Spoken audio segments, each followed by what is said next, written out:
Hello friends, मी आहे श्रद्धा आणि मी तुमचं खूप खूप स्वागत करते आपल्या रेसिपी चॅनलवरती. तर आज आपण बघणार आहोत उडदाच्या डाळीची भजी आणि त्याच्यासाठी आपल्याला हे सर्व साहित्य लागणार आहे. तर तुम्ही बघू शकताय उडदाची डाळ आपल्याला धुवून 5-6 तास चांगलं भिजवायची आहे आणि मग अशा प्रकारे आपल्याला मिक्सरमधून बारीक वाटून घ्यायची आहे.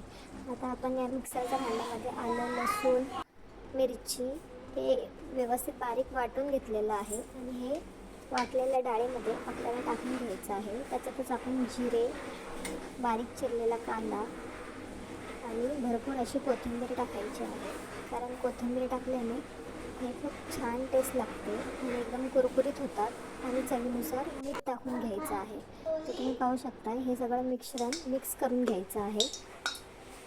आणि मी इथे कढई टाकायला ठेवलेली आहे आणि त्याच्यात तेलही टाकून घेतलेलं आहे, पाहू शकता तुम्ही. आता आपलं तेल व्यवस्थित गरम झालं की आपण याच्यात छोटे छोटे आकाराची भजी टाकायची आहे. एकदम पॉपकॉर्नसारखी खूप छान खुसखुशीत कुरकुरीत होतात आणि कोथिंबीरमुळे त्याची टेस्टही खूप छान येते.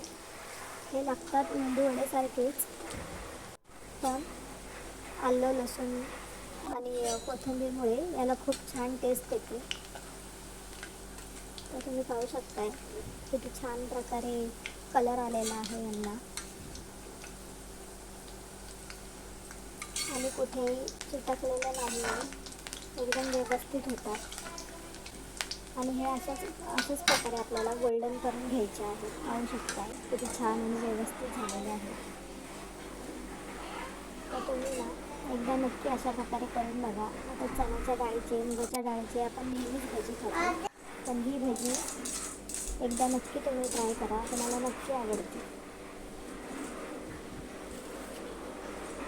पाहू शकता किती छान आणि आतमधून सॉफ्ट आणि बाहेरून कुरकुरीत झालेले आहे, बघू शकताय तुम्ही.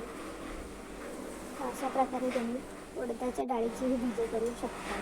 आता श्रावण महिना चालू आहे, तो उपवास सोडण्यासाठी आपल्याला काही ना काही लागतंच कुरकुरीत असं खाण्यासाठी. तर नक्की तुम्ही अशा प्रकारे ट्राय करून बघा. इथे किती छान गोल्डन असे भजी झालेले आपले आहेत, पाहू शकताय तुम्ही. बघा किती सॉफ्ट आतमधून आणि बाहेरून एकदम कुरकुरीत आहे. तुम्हाला ही माझी उडदाच्या डाळीची भजीची रेसिपी आवडली असेल ना, तर नक्कीच तुम्ही एकदा मला कमेंट करून सांगा आणि करून बघा. जर तुम्हाला ही रेसिपी माझी आवडली असेल तर नक्कीच माझ्या चॅनलला लाईक करा, शेअर करा, सबस्क्राईब करा. तोपर्यंत हेल्दी खा आणि मस्त